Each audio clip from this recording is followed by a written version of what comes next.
이제 오늘 우리에게 주신 하나님 말씀 함께 나누겠습니다. 오늘은 이사야 32장 1절부터 8절까지 말씀 함께 보겠습니다. 보라, 장차 한 왕이 공의로 통치할 것이요 방백들이 정의로 다스릴 것이며 또 그 사람은 광풍을 피하는 곳, 폭우를 가리는 곳 같을 것이며 마른 땅에 냇물 같을 것이며 곤비한 땅에 큰 바위근을 같으리니 보는 자의 눈이 감기지 아니할 것이요 듣는 자가 귀를 기울일 것이며 저급한 자의 마음이 지식을 깨닫고 어눌한 자의 혀가 민첩하여 말을 분명히 할 것이라. 어리석은 자를 다시 존귀하다 부르지 아니하겠고 우둔한 자를 다시 존귀한 자라 말하지 아니하리니 이는 어리석은 자는 어리석은 것을 말하며 그 마음에 불의를 품어 간사를 행하며 패역한 말로 여호와를 거스르며 줄인 자의 속을 비게 하며 목마른 자에게서 마실 것을 없어지게 함이며 악한 자는 그 그릇이 약하여 악한 계획을 세워 거짓말로 가련한 자를 멸하며 가난한 자가 말을 바르게 할지라도 그리함이거니와 정귀한 자는 정귀한 일을 계획하나니 그는 항상 존귀한 일에 서리라. 이사야서는 크게 두 부분으로 나누어진다는 말씀을 드렸습니다. 1장부터 39장까지가 전반부이고 40장부터 66장까지가 후반부입니다. 전반에는 주로 심판의 메시지가 나옵니다. 하나님을 떠난 백성들에 대한 심판의 메시지, 그리고 하나님께 돌아오면 회복된다라는 회복의 메시지도 담겨 있지요. 그런가 하면 후반부의 메시지에는 구원의 감격과 기쁨의 메시지가 담겨 있습니다. 주님께서 모든 포로를 돌아오게 하시는 날의 감격이 후반부에 담겨 있습니다. 마치 성경이 구약과 신약으로 되어 있는 것처럼 이사야서도 정확히 구약 39권 1장부터 39장까지가 전반부, 또 40장부터 66장 27권이 후반부, 그렇게 성경의 구성과 아주 흡사하기 때문에 이사야서를 또 작은 성경이라고 부르기도 합니다. 특별히 오늘 이사야 32장에서는 심판의 메시지를 계속 전하던 중에 이 백성들에게 희망을 주고 싶어서 이사야가 하나님께로부터 오시는 전능하신 왕에 대한 이야기를 우리에게 들려줍니다. 여러분, 희망은 다른 데서 오는 것이 아닙니다. 전능하신 주 여호와에게서만 희망은 오는 것입니다. 이제 이사야는 예루살렘 성을 올바르게 다스릴 자가 누구인지를 선포하고 있는데요. 1절 말씀을 다시 한번 읽어보겠습니다. 시작. 보라, 장차 한 왕이 공의로 통치할 것이요 방백들이 정의로 다스릴 것이며, 우선 그는 공의로 통치할 것이다 라고 말합니다. 그리고 그의 신하들도 정의로 나라를 다스릴 것이다 라고 이야기하지요. 계속해서 2절 말씀에 보니까 이 왕이 임하면 어떤 일이 벌어지는지, 이 왕이 어떤 사람인지를 설명하고 있는데, 우리 2절 말씀 읽어볼게요. 시작. 또 그 사람은 광풍을 피하는 곳, 폭우를 가리는 곳 같을 것이며 마른 땅에 냇물 같을 것이며 곤비한 땅에 큰 바위 그늘 같으리니. 네 가지 상황을 설명합니다. 광풍이 불어요. 거센 바람이 불어올 때 피할 수 있는 은신처 같은 분이다 라고 말합니다. 두 번째, 폭우가 막 내립니다. 거센 폭우가 내릴 때 나를 가려주는 도피처 같은 곳이라고 얘기합니다. 세 번째를 보니까 마른 땅이 나와요. 메마른 광야 같은 곳을 시냇물이 흐르게 만들어주시는 분이래요. 네 번째 보니까 곤비한 땅, 아주 뜨거운 사막이 나옵니다. 그 뜨거운 사막에 큰 바위 그늘 같은 분이시다라고 말합니다. 요컨대 이 왕은 백성들의 모든 필요를 충족시켜주는 완전하고 완벽한 왕입니다. 이런 왕이 세워지고 나니까 백성들의 삶에도 놀라운 변화가 일어나기 시작합니다. 어떤 변화가 생기는지 3절, 4절 말씀 또 읽어볼게요. 시작. 보는 자의 눈이 감기지 아니할 것이요 듣는 자가 귀를 기울일 것이며 조급한 자의 마음이 지식을 깨닫고 어눌한 자의 혀가 민첩하여 말을 분명히 할 것이라. 여기도 네 가지 경우가 나옵니다. 눈으로 보지 못하는 사람, 귀로 듣지 못하는 사람, 들어도 깨닫지 못하는 사람, 깨달아도 분명하게 말하지 못하는 사람, 네 가지 경우가 나와요. 냈다 너무너무 답답한 일입니다. 보지 못하는 것도 힘들고 듣지 못하는 것도 괴롭고 깨닫지 못하는 것도 안타깝고 말하지 못하는 것도 너무나 힘든 일인데, 이 왕, 하나님이 보내신 왕이 오신다면 이 모든 것이 다 가능해진다는 거예요. 보게 되고 듣게 되고 깨닫게 되고 말하게 된다는 것입니다. 이 복이 우리 흥업교회 모든 성도와 가정과 자녀들에게 임하게 되기를 소망합니다.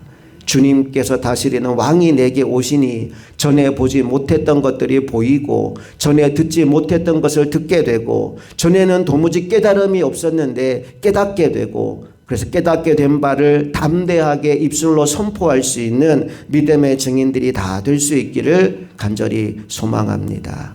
계속해서 5절 말씀을 보면 그날에는 이전처럼 어리석은 자를 존귀하다고 부른다든지 악한 자를 선한 자라고 부르는 일이 없을 것이다 라고 말합니다. 다른 말로 바꾸면 그들 속에 올바른 분별력이 생긴다는 거예요. 전에는 어리석은 사람인데 내가 잘못 봐서 존귀해 라고 말하기도 하고, 전에는 나쁜 사람인데 내가 잘못 봐서 선하네요, 착하네요 라고 말한 적이 있었지만 이제는 그런 일이 생기지 않을 것이다. 정확한 분별력을 가질 것이다 라고 말씀해 주고 있어요. 5절 말씀 읽어볼게요. 시작.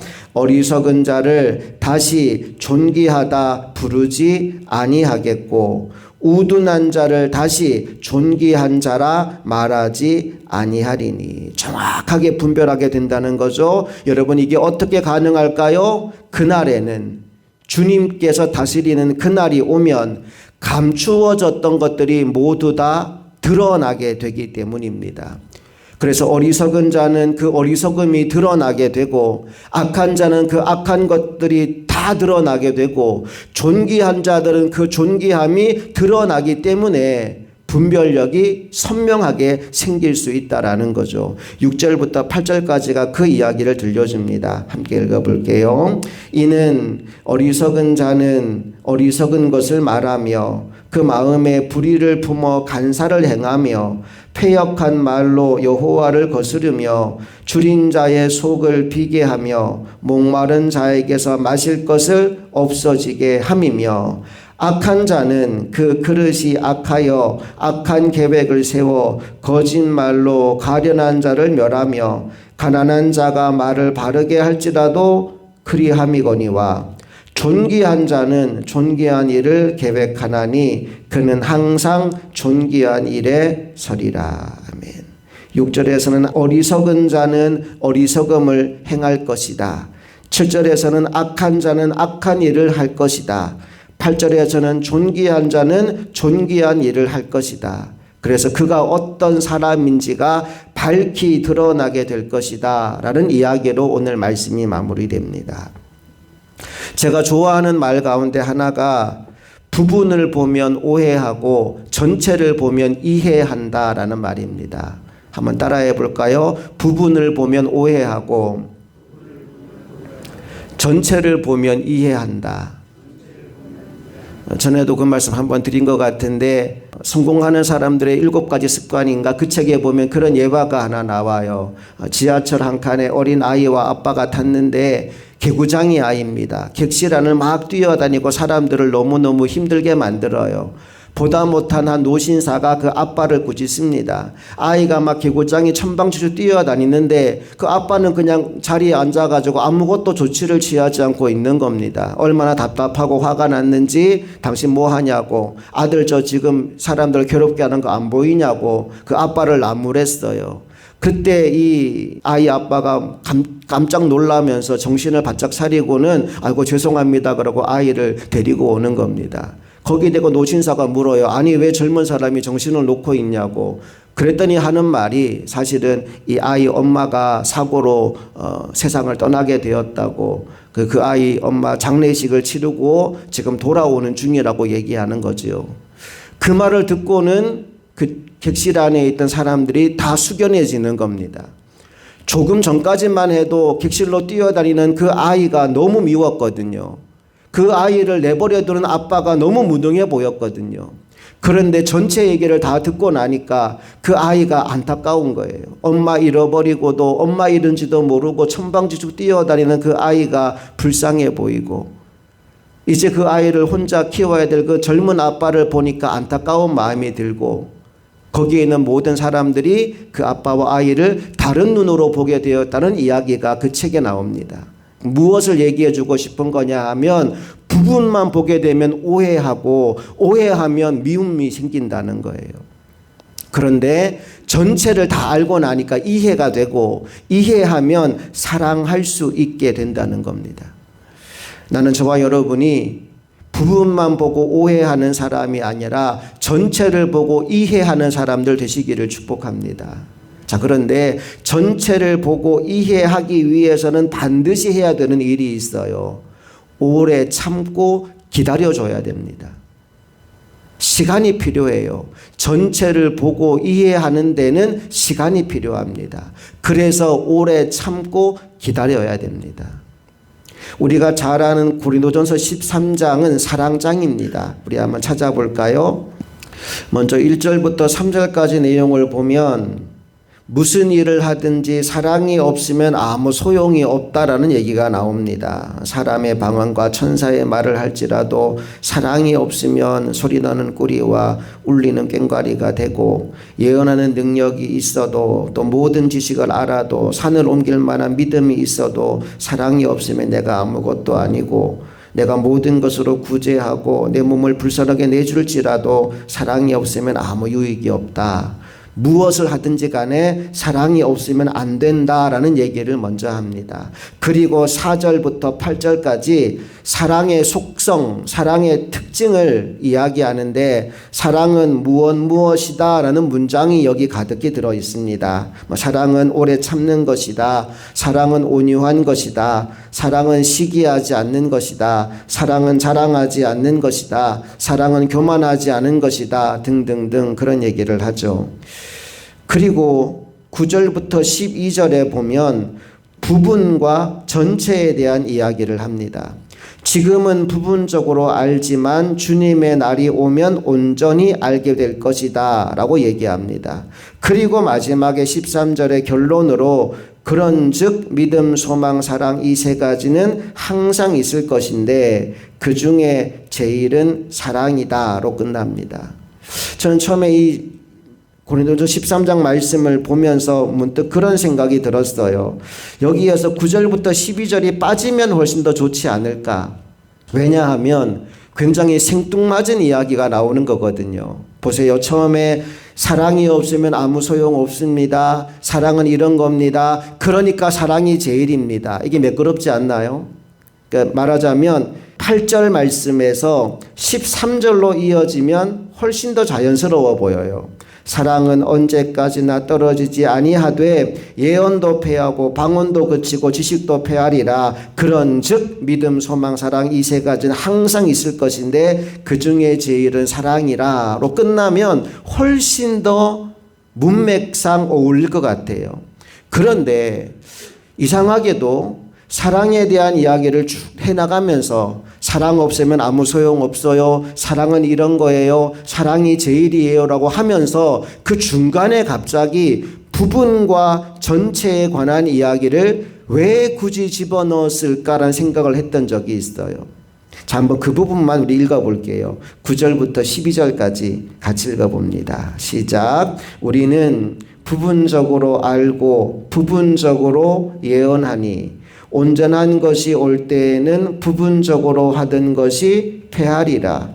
내가 어렸을 때에는 말하는 것이 어린아이와 같고 깨닫는 것이 어린아이와 같고 생각하는 것이 어린아이와 같다가 장성한 사람이 되었으는 어린아이의 일을 버렸노라. 우리가 지금은 거울로 보는 것 같이 희미하나 그때에는 얼굴과 얼굴을 대하여 볼 것이요. 지금은 내가 부분적으로 아나 그때에는 주께서 나를 아신 것 같이 내가 온전히 알리라. 이게 사랑과 무슨 상관이 있냐고요. 처음에는 제가 이 말씀 읽으면서 도대체 이게 왜 나온 거야? 이게 사랑하고 무슨 상관이 있어? 라는 생각을 했던 적이 있습니다. 그런데 오늘날 하나님이 이 말씀에 대한 깨달음을 주셨어요. 아까 나누었던 이야기. 부분을 보면 오해하고 전체를 보면 이해한다. 그리고 오해하면 미워하지만 이해하면 사랑할 수 있다. 이 말씀을 통해 하나님이 제게 주신 깨달음이었어요.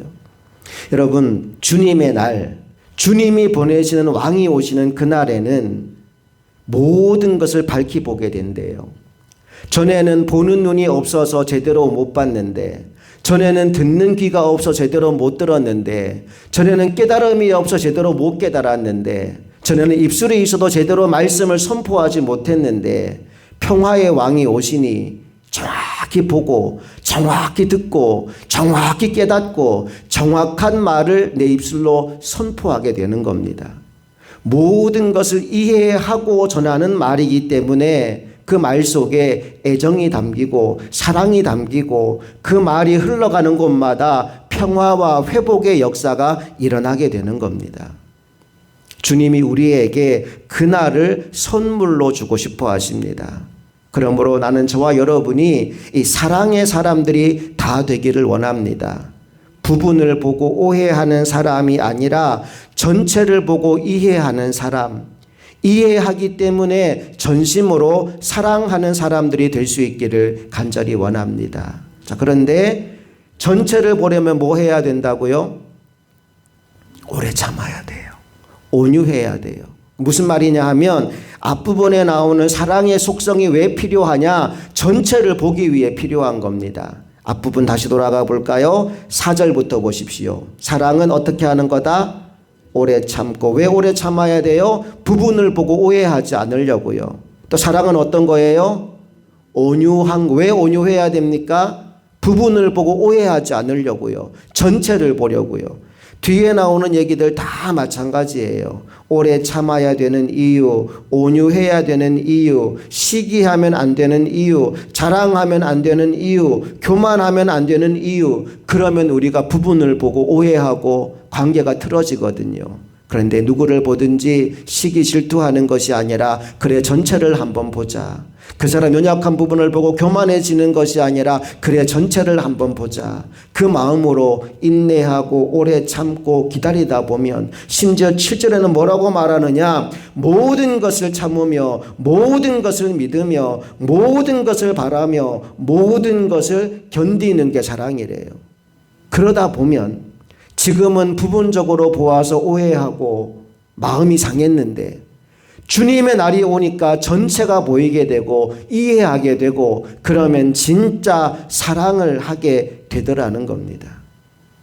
오늘 이사야 32장에서 하나님은 우리에게 하늘로부터 오시는 왕, 평화의 왕이 어떤 분인지를 알려주었습니다.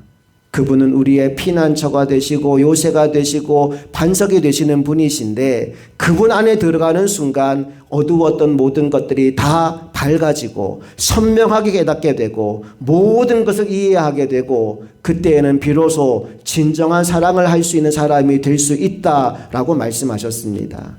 오늘 그 왕이 저와 여러분의 마음과 삶 가운데 임하심으로 말미암아 전체를 보고 이해하는 사람, 그래서 누구보다 뜨겁게 사랑하는 사람으로 남은 평생을 살아가게 되기를 주님 이름으로 축복합니다. 함께 기도하시겠습니다. 좋으신 아버지 하나님, 은혜와 사랑을 감사드립니다. 오늘 이 하루도 우리가 사랑으로 살아갈 수 있게 하여 주시옵소서. 어떤 일이든 어떤 사람이든 부분을 보면 오해할 수밖에 없습니다. 그러나 우리가 오래 참고 인내하여 전체를 보면 이해하게 되고 이해하면 사랑할 수 있습니다. 오늘 평화의 왕이 우리에게 오심으로 말미암아 우리 삶의 모든 것들이 완전히 변화되는 은혜를 누리게 하여 주시옵소서. 미움과 다툼과 갈등이 떠나가게 하여 주시고 주님이 주시는 평화와 회복, 사랑의 역사가 이 땅 가운데 일어나게 하여 주시옵소서. 주님의 나라가 하루속히 이곳에 임하게 되기를 간절히 소망하며 우리 주 예수 그리스도의 이름으로 기도합니다. 아멘.